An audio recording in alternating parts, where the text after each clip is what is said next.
할렐루야. 옆에 있는 분들하고 인사합시다. 오랜만입니다. 오랜만입니다. 자, 오늘 오랜만에 우리가 함께 만나서 예배드리는 시간인데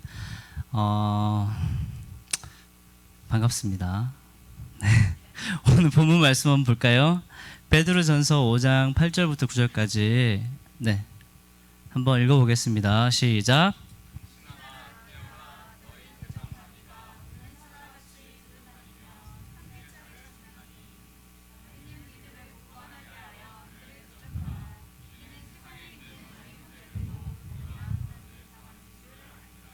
아멘. 오늘은 제가 인생의 통제력에 관련된 얘기를 해보고 싶습니다. 저의 충격적인 과거를 얘기하고 싶습니다. 어디서도 말하지 않았다. 충격적인 과거. 저는 한때 제 몸 그러니까 제 몸 하나도 마음대로 이렇게 꼼짝할 수 없었던 때가 있었어요. 누워서. 그러니까 누가 저를 도와주지 않으면 아무것도 할 수 없었던 때가 있었어요. 머리도 잘 못 움직였고 잘 안 보이기도 했고 엄청난 고통 속에서 우는 것밖에 할 수 없었던 때가 있었습니다.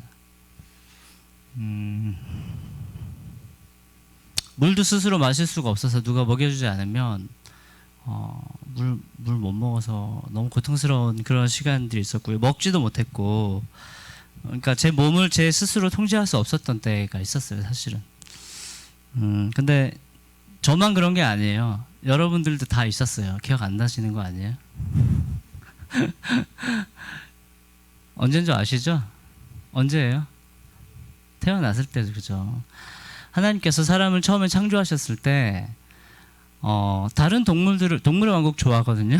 보면은 애들이 태어나자마자 바로 걸어요. 3초 만에 이러면서 걷고 막 뛰어다녀요. 몇 분 만에.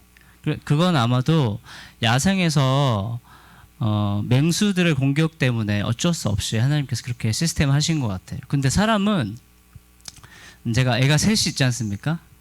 다 낳고 키워보면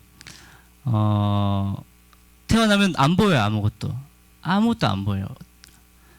뭐 아무것도 못해요. 울기만 해요. 울기만. 그래서 뭐 달라고 물? 밥?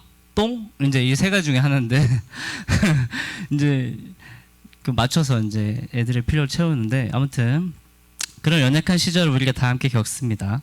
그래서 이 아이가 조금씩 자라면 이제 3개월이 되면 이제 목을 가누기 시작해요. 좀 빠르게 하는 아이들도 있지만 대부분 3개월 돼야 이렇게 목을 이렇게 가누면, 그 전에는 목이 이렇게 툭 떨어져요. 안 잡아주면 목 부러질 수도 있어요. 그래서 목도 잡아줘야 되고, 근데 3개월 지나면 이제 목을 움직이고, 그 다음에 아까 얘기했지만 태어나서 며칠 지나면 눈을 뜹니다. 그래서 엄마 얼굴을 봐요. 그래서 웃어요. 그때부터 생글생글 웃어요. 그러면 그때부터 이제 엄마는 애가 나보고 웃네 이러면서 엄청 기뻐하면서 애기 얼굴 보면서 막 우르르 깎고 이렇게 시작하죠. 그래서 애가 한 10개월에서 한 14개월 사이가 되면 이제 일어납니다. 그 전에 기기 시작하죠. 기거나 엎드려서 그렇죠. 기거나 엎드려서, 아니면 이렇게 누워서 이렇게 하거나 그렇게 하면서 몸이 점점 자신의 통제력을 찾아갑니다. 제 첫 번째 딸 시은이는 14개월에 걸었어요. 늦게 걸었어요. 근데 우리 하은이는 7개월에 벌떡 일어났어요. 갑자기 기지도 않고 앉지도 않고 누워있다가 갑자기 7개월에 벌떡 일어났어요. 그래서 깜짝 놀랐어요. 제가. 무슨 일이, 이런 일이 다 있나. 아이들마다 다 다른 것 같아요.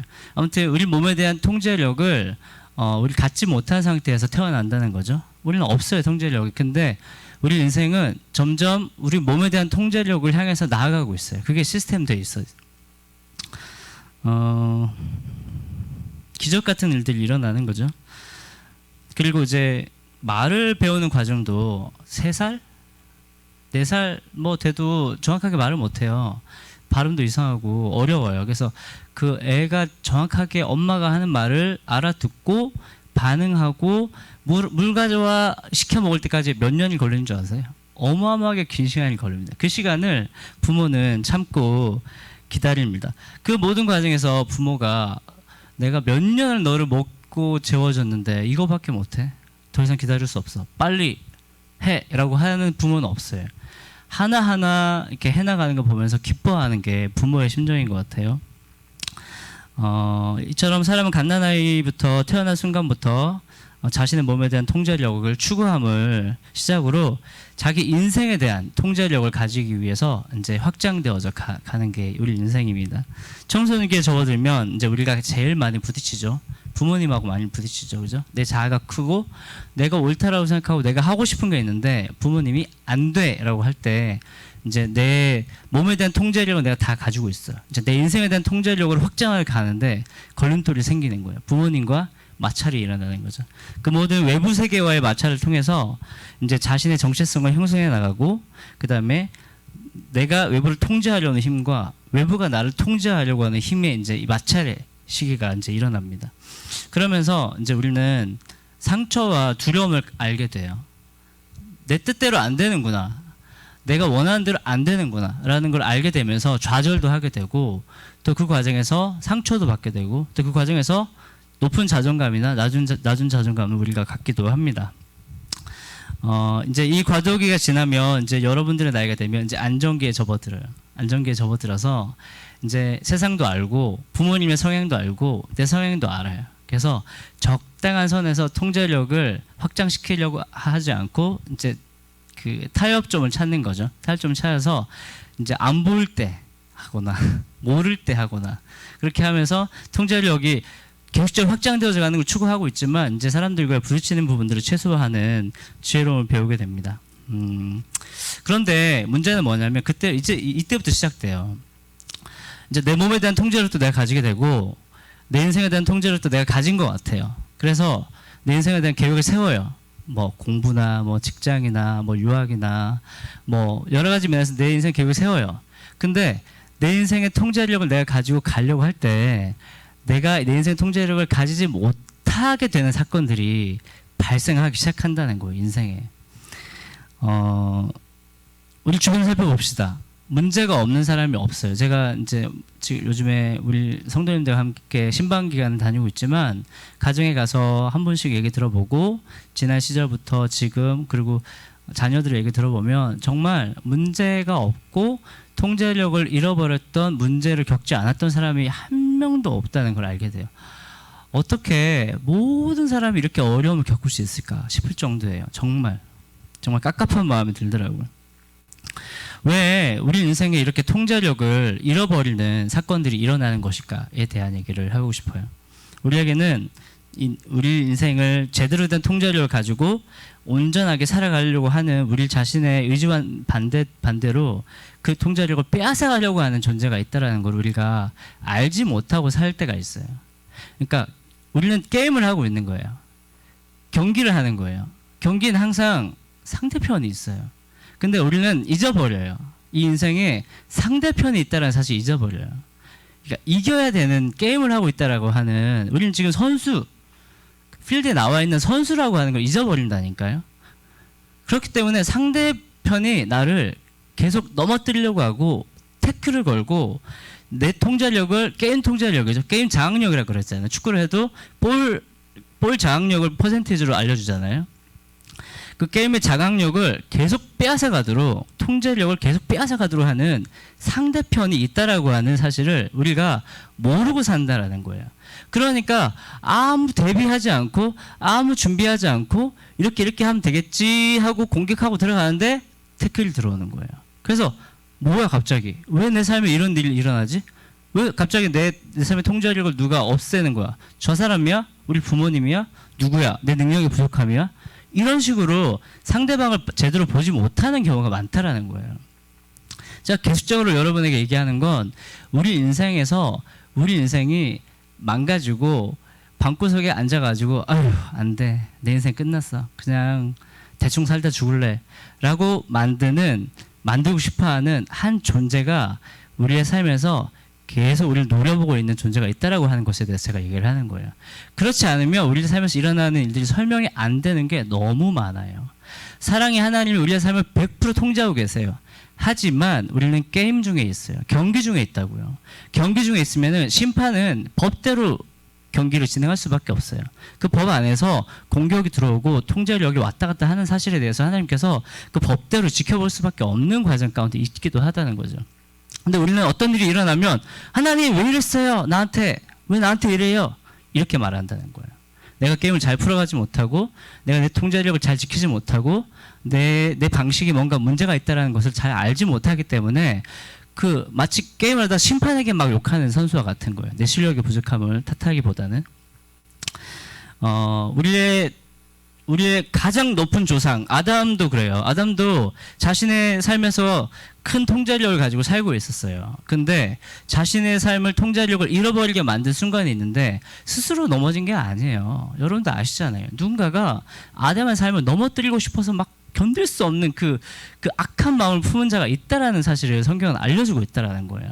아담과 하와는 죄가 없었어요. 처음에. 여러분들 아셔야 돼요. 아담과 하와는 처음에 죄가 없었던 사람이에요. 그런데 뭐가 있었냐면 연약함이 있었어요. 욕심이 있었어요. 욕심과 연약함에 원수가 와서 탁 넘어뜨리니까 오장창 넘어지면서 죄가 오르르 쏟아져 나온 거예요. 그게 그 사람들의 문제고 원수가 우리의 삶을 망가뜨리는 어떤 전략이에요. 우리 삶에서 연약함이 있어요. 제가 왜 자꾸 연약함 얘기하는 줄 아세요? 연약함이 바로 죄를 만들어내기 때문이에요. 강한 부분은 아무리 때려도 절대로 괜찮아요. 내가 강한 부분 누가 엄청 신경질 나게 만들잖아요. 저는 괜찮아요. 웃으면서 에이 그 자식 나를 건들다니 이렇게 돼요. 그런데 내 연약함이 있잖아요. 숨겨진 부분들은 누가 건들지 않아요. 말 한마디 해도 폭발해요. 분노가 막 터져 나오는 거예요. 저게 나한테 이런 소리를 해? 이런 마음이 막 벗어나는 거죠. 이렇게 터져 나오는 거죠.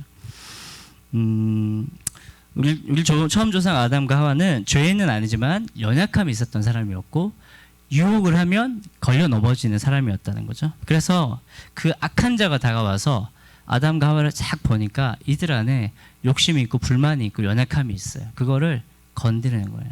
건드리면 꽈당 넘어지잖아요.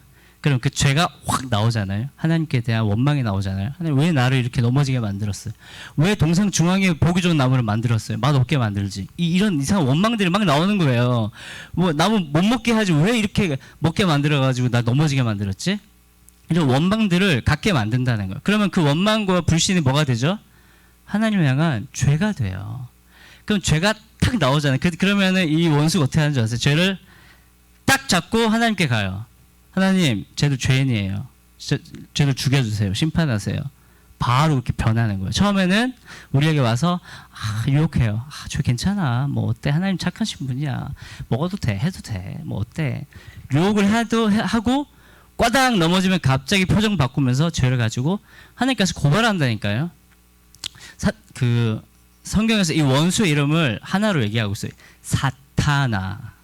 그 뜻은 뭐냐면 히브리어인데 고발하는 자예요. 정죄하는 자예요. 그 원수의 고유 명사는 몰라요. 성경에 적혀 있지 않아요. 그 사람의 이름은 몰라. 그 존재 이름은 몰라. 근데 그 존재가 하는 짓을 보니까 정죄하고 고발한다라는 거예요. 그래서 유혹했다가 넘어지면 죄를 가지고 고발해서 죽여버리는 거예요. 그런 역할을 하는 존재라는 거죠. 그 존재가 굉장히 수천 년 동안 사람을 다루고 사람을 관찰하고 그 사탄의 도서관은 어마어마한 자료들이 있을 거예요. 사람들, 연약함, 사람들의 패턴, 사람들의 죄, 사람들에 대한 모든 집대성한 책들이 있을 거예요. 그 사탄의 도서관에는. 자, 신입들 불러가지고 딱 교육시키고 사람은 이렇게 하면 넘어져. 자매들 이렇게 하면 넘어져. 형제들 이렇게 하면 넘어져. 이렇게 하면 죄가 나와. 그럼 바로 하나님께 고발해. 그럼 이 사람은 바로 죄인으로 정죄되고 바로 지옥행이야. 알고 있다니까요. 우리만 모르는 거예요. 그들이 얼마나 뛰어난 공부를 하고 있고 우리를 넘어뜨리기 위한 전략회의를 하고 있는지를 우리만 모르고 있다는 거예요. 하지만 이 원수가 우리의 삶에서 갖고 있는 전략과 그 영향력에 한계는 있어요. 그래서 하나님이 정말 감사한 거예요. 그 하나님께서 그 적정한 선에서 그들의 영향력을 커트하신다는 거예요. 커트하신다는 거예요. 그분의 은혜가 그 악한 자의 그 무지막지한 공격으로부터 보호하신다는 거예요. 제가 악한 어떤 조폭 영화나 어떤 굉장히 나쁜 악인이 나오는 영화들 있잖아요. 그러니까 미국식 영화는 악인과 히어로가 적당히 착하고 적당히 악해요. 근데 요즘 나오는 영화들을 보면 너무 몸서리를 칠 정도로 악해요, 사람들이. 그 범죄의 현장을 보면 너무 사람이 어떻게 저렇게 악한 짓을 할 수 있지? 라고 싶을 정도로 너무 악한 이제 그런 사건들의 이야기들이 나오는 거 보면서 원수가 있다면 저렇게 끝까지 악하겠구나. 그러니까 적당히 괴롭히고 마는 게 아닌 거예요. 그냥 아주 그냥 인생을 망가뜨리고 죽여서 아예 그냥 없애버리고 싶어서 막 몸이 근질근질한 어떤 악한 존재가 있는 거예요. 그 존재는 적당이라는 게 없어요. 한번 잡으면 끌고 가서 이 사람이 인생이 완전히 망가지고 자살할 때까지, 뛰어내릴 때까지, 인생을 완전 송두리째 불로 태워버릴 때까지 분노로 우리 인생을 공격하는 존재가 있다라고 하는 걸 우리가 알고 있지만, 하나님께서 그 분노의 악인의 그 영향력을 어느 정도는 보호해 주신다는 거예요. 잘라 주신다는 거예요. 제가 욥기를 나누는데 욥기에도 보면 욥이 이런 사람이에요. 죄가 없어요. 근데 사탄이 하나님께 얘기할 게 없으니까 뭐라 그러겠어요? 하나님께 가가지고 저 사람 죄인이에요 이렇게 했겠어요? 아니에요. 하나님께서 저 사람에게 죄 짓지 않도록 많은 걸 주셨으니까 저 사람은 죄 안 짓는 거예요. 한번 없애보세요. 바로 죄 질걸요? 라고 이야기를 하는 존재라는 거죠.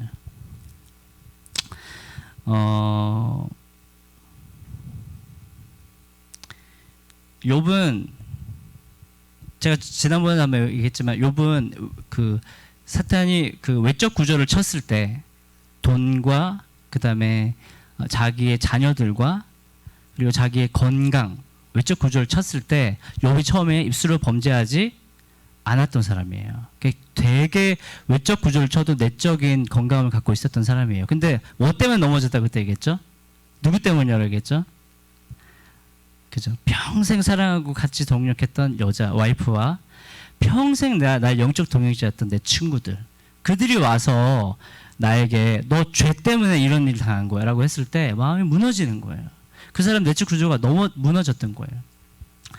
아무튼 원수는 우리가 넘어질 때까지 막 외적이든 내적이든 막 공격해서 어쨌든 끝을 보고 싶어하는 존재라는 거죠. 근데 이 세상에 살았던 사람들 중에서 내적 구조와 외적 구조가, 그러니까 외적 구조가 넘어져도 무너져도 내적 구조가 전혀 무너지지 않았던 단 한 분이 있다고 제가 설명한 적이 있어요. 예수님이세요. 예수님은 그 마음의 내적인 구조가 전혀 그 공격받지 않을 정도로 건강한 분이셨던 거죠. 그분의 건강의 원인은 뭐 단순히 하나님이셨다라고 말하면 할 말은 없어요.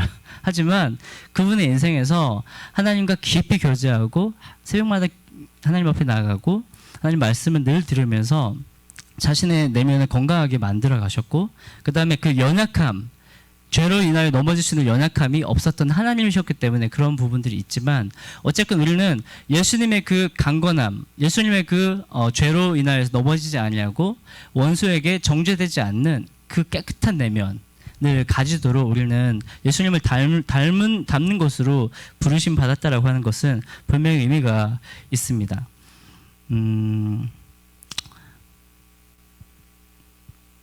아까 그 원수의 공격으로 다시 넘어가서, 원수가 우리를 공격하면 우리의 연약함을 먼저 공격하고 그 연약함으로 이제 넘어지면 죄가 나와요. 죄는 굉장히 많은 부분들이 있어요. 그죠? 아까 얘기했던 하나님께 대한 원망이나 불신이나, 그리고 하나님께 대한 이해하지 못함으로 인하여서 마음이 서운한 마음 가지는 것, 그리고 적극적으로는 하나님을 욕하고 떠나는 것, 신앙을 버리는 것, 여러 가지가 있죠. 어쨌든 그 모든 것이 하나님을 떠날 때 일어나는 죄의 결과라는 거죠. 그럼 아까 말했던 것처럼 원수는 죄가 우리의 삶에 딱 나오면 죄를 잡고 나가서 죄로 하나님 앞에 우리를 정죄하면서, 또한 죄가 우리의 삶에, 자신의 그 악한 자가 우리의 삶에 문을 열고 들어오는 문을 열어주는 거예요. 그래서 죄를 지으면 합법적으로 원수가 우리에게 들어와서 난리를 쳐도 어느 정도는 어떻게 할 수 없는 문제가 생겨요. 그래서 이 죄의 문제를 예수님께서 해결하기 위해서 십자가에서 죽으신 거예요. 이 죄의 문제를 깨끗하게 원천적으로 해결하셔야만 원수가 우리의 삶에 문 열고 들어와도 우리가 예수님 앞에 바로 죄를 고백해버리면, 죄를 인정해버리잖아요. 죄를, 주님 저 이 죄를 지었어요. 죄송해요. 정말 미안합니다. 나 안 그러고 싶은데 또 넘어졌어요. 제 연약함이에요. 주님 도와주세요. 라는 마음으로 고백을 하잖아요. 그러면 이 죄는 우리의 삶에서 영향력을 순식간에 잃어버려요. 그게 우리가 잘 알지 못하는 부분이에요. 교회 와서 여러분 죄 회개하십시오. 뭐 죄는 뭐 어떻게 합니다. 뭐 기도하십시오. 이런 차원의 얘기가 아니에요.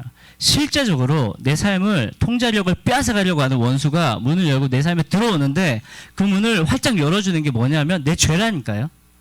내 죄가 그 문을 열어주는 거예요. 들어오세요. 열어주는 거예요. 그러면 걔가 들어와서 온 난리를 쳐버리는 거예요. 그 내 죄를 근거로. 하지만 우리가 회개하잖아요. 하나님 정말 막 울면서 회개하고 내가 정말 이렇게 하고 싶지 않았는데 내 연약함 때문에 이런 겁니다 라고 하면서 주님 앞에 고백을 하기 시작하고 회개를 하기 시작하면 그 죄가 순식간에 영향력이 멈춘다라는 거예요. 그리고 사탄 마귀가 갑자기 머리가 하얘진다는 이제 갑자기 왜 회개하고 난리야.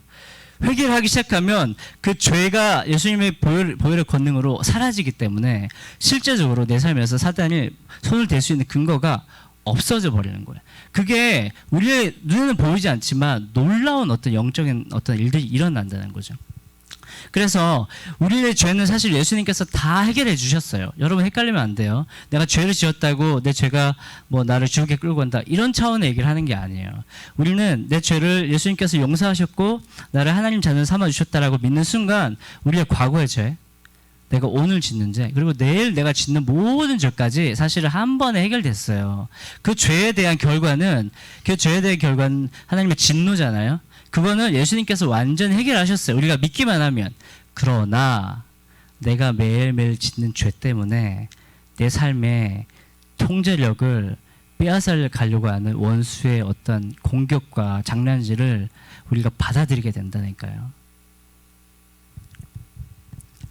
우리 인생에서 일어나는 실패들이 있어요. 갑자기 가다가 불의에 나타난 사고들이 있어요. 세월호 같은 일들이 왜 일어났겠어요? 사람들의 죄와 악함, 그리고 문을 열어놓은 거예요. 그 세월호가 그날 아침에 침몰하기까지 정말 수많은 수백 가지의 요인들이 하나처럼 일했어요. 하나처럼 그 배가 침몰할 수밖에 없는 요인들이 너무 많더라고요. 조사하면 조사할수록. 저도 몇 년 동안 그 세월호에 대해서 많이 조사를 했거든요. 자료를 많이 보면. 근데 이거는 정말 너무나 많은 요인들이 그 배가 그날 아침에 침몰하도록 만들어져 있는 여러 가지 요인들이 정말 짬뽕이 돼 있다는 생각을 하게 됐어요. 지금도 세월호 그 부모님들은 모여서 예배 드리고 있어요. 그 아이들 그 진상 규명을 위해서. 누군가가 내 아들을 죽였다. 맞아요. 누군가가 죽인 거예요. 근데 그게 사람이 아닐 수도 있어요. 악한 원수가 우리의 삶을 어떻게든지 죽이고 싶어 한다니까요. 누군가를 이용해서라도. 만약에 원수가 우리의 삶을 계속적으로 망가뜨리려고 하는 의도를 가지고 있고 그 원수가 누구를 이용해서 내 삶을 공격한다는 사실을 알게 되잖아요. 우리는 원수에게 이용받는 그 사람을 욕하지는 않아요. 실제적으로 그 사람을 이용당한 거예요. 여러분도 아셔야 돼요. 그 사람은 악한 원수에게 이용당한 거예요. 악한 마음 때문에. 뭔가를 하긴 했을 거예요. 도와줬을 거예요. 악한 마음으로 나쁜 짓을 했어요. 근데 근본적인 악함의 원인은 그 사람에게 있지 않아요. 근본적인 악함은 원수에게 있어요. 우리 인생을, 우리 인류 전체를 다 불러 태워버리고 싶어하는 악한 원수가 우리 인류를 다 죽이고 싶어 한다니까요. 그것 때문에 죄가 이 땅에 이렇게 만연한 거예요. 지금 코로나 바이러스 있죠? 어떤 데는 3% 치사율과 어떤 데는 13%의 치사율을 갖고 있어요. 근데 여러분들 아셔야 돼요. 내 삶에 들어와 있는 죄라는 바이러스는 100%의 치사율을 갖고 있어요. 이 죄에 한번 걸리지 않아요? 다 죽어요. 하나님은 코로나의 3%, 13%도 중요하지만 죄에 걸려있는 사람들이 100% 죽는 이 병에 대해서 하나님은 관심이 있어요. 여러분, 영원토록 죽게 만든 이 죄의 바이러스에 대해서 여러분들이 관심을 가지지 않고 눈에 보이는 이 코로나 바이러스에 관련돼서만 벌벌 떨고 있다면 여러분의 삶에서 진짜 관심을 가져야 될 그 바이러스가 뭔지를 생각하셔야 돼요. 죄는 먹고 마시면서 하나님 앞에서 악함을 먹고 마시면서 내 죄에 대한 뭐 별 어떤 그 마음 없으면서 그냥 대충 살지 뭐 죄 짓기도 하고 뭐 인간이 그런 거지 뭐 이렇게 살면서 죄가 나의 삶에 가져오는 그런 악한 파괴력이나 영향력, 내 인생의 통제력을 빼앗아 가려고 만드는 어떤 그런 악한 자들의 공격 이런 것들을 그냥 막 받아들이면서 뭐 그런 거지 뭐 얻어맞으면서 뭐 때려라 이런 식으로 산다는 거죠.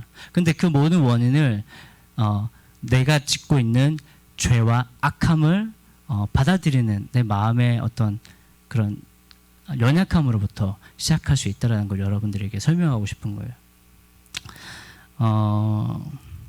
가정에서 아버지 어머니가 서로의 연약함으로 다퉈요. 서로의 연약함으로 다툰다니까요. 엄마가 이 말 딱 하면 아빠가 확 화내요. 아빠가 확 화나면 엄마가 확 상처받아요. 엄마가 확 상처받으면 아빠한테 이상한 말 해요. 아빠가 또 상처받아요. 이런 연약함으로 서로 싸우잖아요. 이런 연약함으로 서로 싸우면서 서로가 서로에게 마이너스인 싸움을 하잖아요. 그걸 보면서 우리도 상처받아요. 그러면서 에휴, 우리 집안이 이렇지 뭐. 그러니까 이 엄마 아빠의 싸움으로 인해서 이 자녀들까지 상처, 가정이 깊은 상처로 나가잖아요. 누가 그걸 원하겠어요? 엄마가 원하겠어요? 아빠가 원하겠어요? 아무도 원하지 않아요. 근데 단 한 존재가 원한다니까요. 우리 가정이 맨날 싸워가지고 맨날 상처가 나가지고 집 나가고 이혼하고 싸우고 다 나가고 원망하면서 분노하면서 평생 미워하고 살도록 원하는 한 존재가 있다니까요. 그 존재가 원하는 대로 되고 있는 거예요. 연약함을 갖고 있으면. 그 연약함을 갖고 있으면 싸우고 상처나고 예 하고 나서 다들 집 방에 들어가서 이렇게 할 때 원수만 예 이겼다. 예스! 이렇게 한다니까. 하나님의 영향력이 없고 예수님의 십자가의 영향력이 없어지는 곳에 가정이 그런 상황 가운데 있게 되는 거예요. 그런 어둠이 우리 삶 가운데 계속 있잖아요. 예수님의 그 놀라운 은혜, 예수님이 우리의 삶을 회복하시는 그 통제력, 그런 것들이 우리 삶에서 물러나는 거예요. 우리가 받아들이지 않기 때문에. 은혜가 없는 거예요. 우리 가정에, 내 마음 가운데. 그게 우리가 실제로 살고 있는 방식이라는 거예요. 근데 이걸 바꿀 수 있어요. 바꿀 수 있어요. 내 연약함에 대해서 하나님 앞에 회개하고 내 저의 연약함에 대해서 하나님 앞에 실험하면서 내가 어떤 부분에 자꾸 넘어지는지, 내 죄가 뭔지, 내가 하나님 앞에서 자꾸 죄짓고 도망가고 원망하고 어둠만 가지고 불신하는 그 원인들을, 자기 내적인 원인들을 찾아가기 시작할 때 하나님의 은혜가 있어요. 도와주세요. 보호해주세요. 깨닫게 해주세요. 그러면 그걸 가지고 예수님 앞에 나가서 기도하면서 계속 하나님 앞에 연약함을 다루어야 돼요. 여러분들이 다루잖아요. 연약함들이 강해지기 시작할 거예요. 작년에는 이 말하면 내가 엄청 화냈던 사람인데 예수님 앞에서 내가 강해져서 올해는 누가 이런 말 해도 괜찮아졌어요.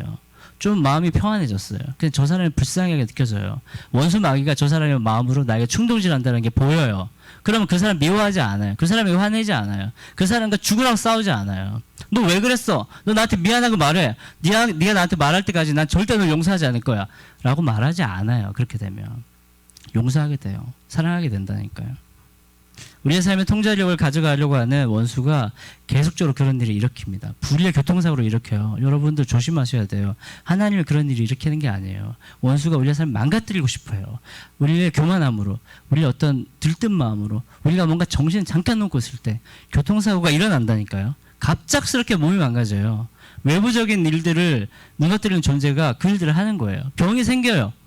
아파요. 정신적 문제가 생겨요. 하나님이 나한테 줬다라고 말하지 마세요. 원수가 근본적으로 우리를 향해서 죽이고 싶어하는 분노를 갖고 있는 존재라고 하는 사실을 여러분들 알아야 돼요. 하지만 오늘 본문처럼 원수가 우리를 향해서 우는 사자처럼 삼킬 자, 물어뜯고 싶어서 분노 가운데 삼킬 자를 찾아서 돌아다니는데 우리는 어떻게 해야 된다고 말하고 있어요? 근신하고 깨어 있으라는 거예요. 그죠? 근신하고 깨어서. 근데 두려워하라고 되어 있나요? 무서워해라 이렇게 되어 있나요? 그렇지 않아요. 근신하고 깨어서 대적하라는 거예요. 상대하라는 거예요. 그 상대방을 하여금 내가 만만치 않다라고 하는 걸 보여주라는 거예요. 뭐 분노하고 싸라는 얘기가 아니죠. 그들의 전략을 반대로 뒤집어서 죄를 짓지 않고 경건한 삶을 살며 죄 가운데 빠지지 않고, 그 다음에 죄를 지어도 빨리 회개하고 빨리 용서를 구하고 빨리 고백해버리고, 그리고 연약함이 있을 때 화내고 사람들한테 엎어버리지 말고 나 왜 이렇게 연약하지? 주님, 나 너무 연약해요. 저 사람이 나를 때 이런 말하면 나 좀 미쳐버릴 것 같아요 라고 하는 연약함이 있다면 기도하면서 다뤄야 된다니까. 도와주실 거예요. 강하게 만들어주신다는 거예요. 말씀을 맺겠습니다. 우리 인생은 우리의 삶에 대한 통제력을 누가 갖느냐에 대한 경기고 그런 전쟁 가운데 있다라는 것입니다. 이 통제력을 예수님께 드려야 돼요. 내 삶에 대한 통제력을 예수님 가져가 주세요. 예수님, 내 삶에 대한 통제력을 제발 가져가 주세요 라고 해야 나는 악한 자의 그 불의의 공격으로부터 보호받을 수 있어요. 보호받을 수 있어요. 여러분 정말 중요한 거예요. 예수님의 보호를 받을 수 있어요. 그 통제력을 예수님께 드려야만. 근데 예수님께 통제력을 드린다라고 하는 건 뭐냐면 모든 걸 꼭두가시처럼 일하라 하는 게 아니라 첫 번째로 내 마음의 연약함과 죄를 짓지 않으려고 예수님 앞에 머물러 있어야 된다는 거예요.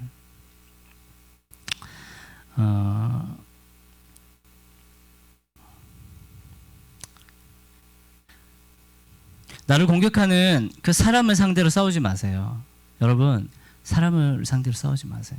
그거 원수가 원하는 거예요. 그래 싸워라 싸워. 그래 싸워라 싸워. 둘 다 상처받고 둘 다 깨져라. 그게 원한다니까요. 절대로 그 전략에 휩쓸리면 안 돼요. 싸우면 안 돼요 사람하고. 그리고 절대로 그 사람한테 너 틀렸어. 너 나한테 그딴 소리 하지 마. 너 틀렸어. 내가 옳아. 이런 말 하지 마세요.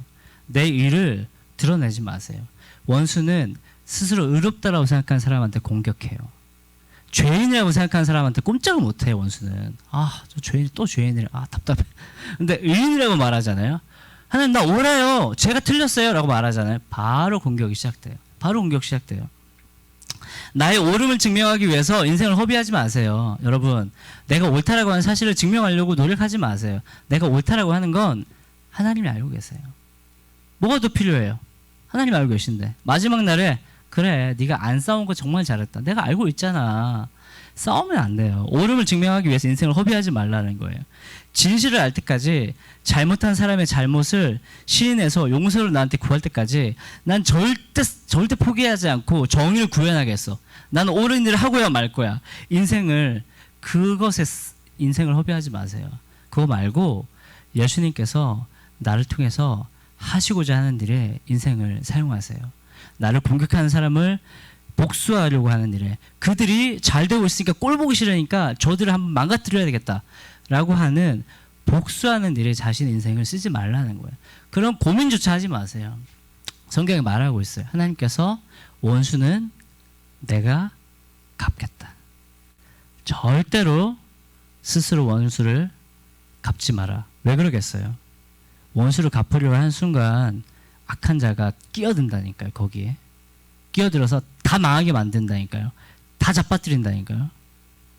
하나님은 알고 계세요. 그래서 원수를 갚지 말라는 거예요. 오늘 통제력을 회복하는 것에 대한 얘기를 했지만 결국은 우리 자신에 대한 그 인생의 통제력을 가지기 위해서는 우리가 예수님의 보호 안에 있어야 된다. 예수님의 보호 안에 있기 위해서는 내 죄와 연약함에 대해서 끊임없는 고백이 있어야 된다. 그리고 내 죄와 연약함에 대한 고백이 있으면 우리는 보호받는 인생을 살게 된다. 그리고 우리를 공격하는 어떤 사람들의 그 공격에 상대하지 말고 사람들을 미워하지 말고 그 사람에게 악을 악으로 갚으려고 하지 말고 차라리 그냥 기도하고 참고 하나님의 선하신 판단에 맡겨라. 그러면 하나님께서 그들을 해결하시며 나는 강건한 사람이 된다. 이게 오늘 설교의 요점입니다. 기도하겠습니다.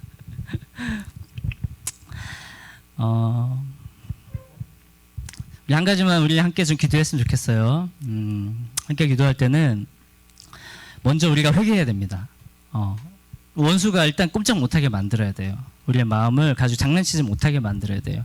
회개할 때는 하나님 내가 옳다라고 하는 사실을 증명하기 위해서 얼마나 많은 시간을 들여서 그 사람들과의 문제 가운데 들어가 있고 나의 옳음을 증명하기 위해서 얼마나 많은 시간과 에너지를 썼는지 돌아봅니다. 하지만 오늘부터 내가 옳고 내가 하는 말이 맞았고 내가 선택한 것이 옳았다라는 것을 사람들한테 증명하기 위해서 빠락빠락 달려들고 노력하지 않겠습니다. 오직 나의 옳음은 하나님께서 증명해 주시기 원합니다라고 하면서 내가 다시는 나의 옳음과 나의 의로움을 사람들 앞에 증명하는 삶을 살지 않겠습니다라고 한번 기도하시고 지난날에 내가 옳았다라고 생각하고 다른 사람 틀렸다라고 말했던 그 모든 우리의 의를 드러내려고 했었던 모든 시도들에 대해서 우리 엄마 아빠 싸울 때 엄마 잘못했어 아빠 잘못했어 내가 옳아 라고 생각하면서 나의 의로움을 드러냈었던 그런 모든 죄에 대해서 좀 회개하시면서 주님 의로운 분은 나의 주님밖에 없습니다. 내 인생에 의로운 분은 하나님밖에 없습니다. 우리 모두 죄인입니다. 우리가 서로 싸우지 않고 하나님의 온전한 그 의 안에서 겸손하게 서로 섬길 수 있게 하여 주시옵소서. 우리 한번 기도하며 나갈까요? 좋으신 예수님, 좋으신 예수님, 우리의 마음 안에 여전히 연약함들이 너무나 많이 있습니다. 하나님, 이 연약함들이 나의 죄를 짓게 만들고 이 죄로 말미암아 원수가 내 삶에 영향력을 행사하게 만들고 내 삶의 통제력을 잃어버리게 만드는 이 영적인 원리들을 알게 하셔서 감사합니다. 하나님, 이 시간에 우리가 기도하는 것은 내가 지금까지 나의 옳음을 증명하기 위해서 내가 가는 길이 맞다라는 것을 증명하기 위해서 썼던 수많은 에너지와 시간들을 후회합니다. 그리고 회개합니다. 앞으로는 내 남은 삶에 대해서 내가 옳았다는 걸 증명하기 위해서 살지 않고, 하나님, 내가 선하다는 걸 증명하기 위해 살지 않고 내가 내 생각이 맞다라는 걸 증명하기 위해서 시간을 허비하지 아니하도록 주님, 우리에게 지혜와 겸손함을 허락하여 주시옵소서.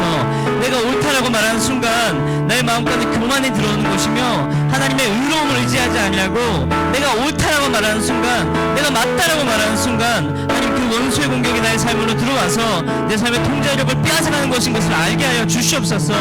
내 삶에서 잃어버렸던 나의 통제력을 다시 회복하게 하여 주시옵소서. 예수님께 나의 인생의 통제력을 다시 드리게 하여 주시옵소서. 예수님, 우리의 삶에 오셔서 다시 보호하심을 주시고 다시 우리가 안전하게 우리의 삶을 살아갈 수 있도록 주여 도와주시옵소서. 주님, 우리가 다시 한 번 더 주님 앞에 겸손함으로 회개함으로 나가기를 원합니다.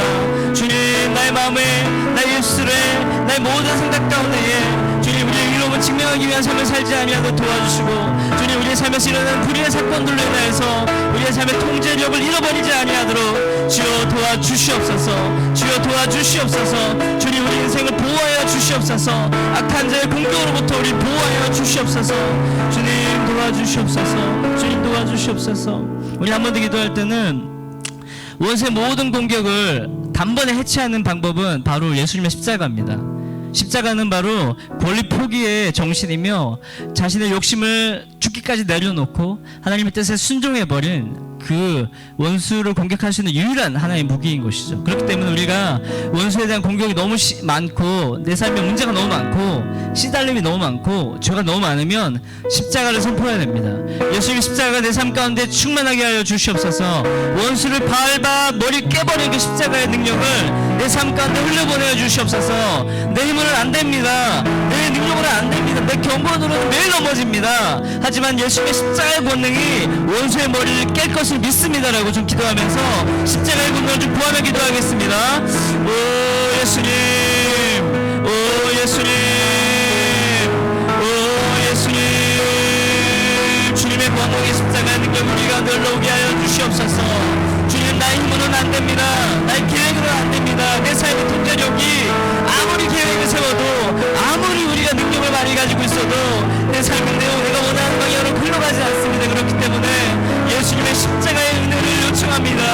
예수님의 십자가의 권능을 요청합니다. 예수님의 십자가의 그 피 흘린 권능이 우리 가운데 나타나기 원합니다. 원수의 머리가 깨어지기 원합니다. 내 삶 가운데 개입하고 있고 간섭하고 있는 원수의 머리가 예수의 십자가로 깨어지게 하여 주시옵소서. 예수의 십자가로 깨어지게 하여 주시옵소서. 내 삶 가운데 나의 죄로 인해 들어오는 악한 것들을 물러가게 하여 주시옵소서. 회개함으로 정결함을 추구함으로 예수님께 죄송하다는 말함으로 우리 정결케 하시기를 구함으로 성령의 거룩케 하심을 구함으로 말미암아 우리의 삶이 거룩하고 깨끗하여져서 정결하여져서 원수가 물러가게 하여 주시옵소서. 원수가 물러가게 하여 주시옵소서. 그리고 근본적으로 예수님의 보혈이 우리 가운데 흘러오게 하셔서 우리를 깨끗하게 하시고 정결하게 하시고 우리의 모든 삶을 주여 정금처럼 정결하게 하여 주시옵소서. 주여 도와주시옵소서. 주님 도와주시옵소서. 주님, 우리는 너무 많은 공격을 받았습니다. 너무 아픕니다. 너무 고통스럽습니다. 왜 인생이 이렇게 괴로웠고 고달퍼야 하는지 잘 모르겠습니다. 피곤하고 힘듭니다. 고민이 너무 많습니다. 왜 이런 인생을 하나님 나에게 주셨을까 넘어질 때가 많이 있었습니다. 하지만 내가 오늘 이 예배를 통해 알게 되는 것은 하나님은 나에게 주시고자 원했던 건 이런 삶이 아니었다는 것입니다. 하나님은 나에게 주시고자 하는 건 소망과 기쁨이 넘치는 삶이며 통제력이 있는 삶이며 예수님 안에 보호받고 기쁨과 감사가 넘치는 삶이라는 것입니다. 하지만 주님이 나에게 이런 삶을 주신 것이 아니라 나의 연약함으로 내 죄로 우리의 욕심 욕심으로 말미암아 원수가 우리의 삶에 개입하였고 원수가 내 삶을 간섭했고 원수가 내 마음을 무너뜨렸다는 것입니다. 주님, 이제는 이것을 알게 되었으니 더 이상 우리가 정죄하는 마음, 판단하는 마음, 사람을 미워하는 마음, 악한 마음, 복수하고자 하는 마음, 그리고 하나님께 대한 원망, 불신 더 이상 가지지 않기로 결단합니다. 그런 것들이 있으면 내 삶은 절대로 좋아지지 않고 그런 것들이 있으면 내 삶은 절대로 하나님의 은혜로 회복되지 않는다라고 하는 것을 알게 하여 주셔서 감사합니다. 이것이 죄이기 때문입니다. 회개하게 하여 주시옵소서. 하나님 앞에 용서를 구하고 정결한 심령, 깨끗한 삶을 살게 하셔서 우리의 삶에서 흉악한 자가 쫓겨나는 은혜를 허락하여 주시옵소서. 허락하여 주시옵소서. 흉악하고 악한 자의 영향력이 내 삶에서 물러나게 하여 주시옵소서. 그리고 하나님의 나라가 내 삶에 충만하게 하여 주시옵소서. 날마다 기쁘고 날마다 소망이 넘치고 날마다 기쁨이 넘치는 삶으로 주님 우리를 인도하여 주시옵소서. 주님, 우리에게 그런 삶을 예비하고 계신 주님을 찬양하고 높여드립니다. 매일매일 주님께 회개하고 나가고 넘어져도 주님 앞에 숨지 않고 바로 고백하면서 우리의 삶에서 계속적으로 예수님의 십자가의 권능이, 예수의 보혈의 능력이 나타날 수 있도록 주님 은혜를 베풀어 주시옵소서. 그렇게 하실 주님을 찬양하고 높여드리며 예수 그리스도의 이름으로 감사하며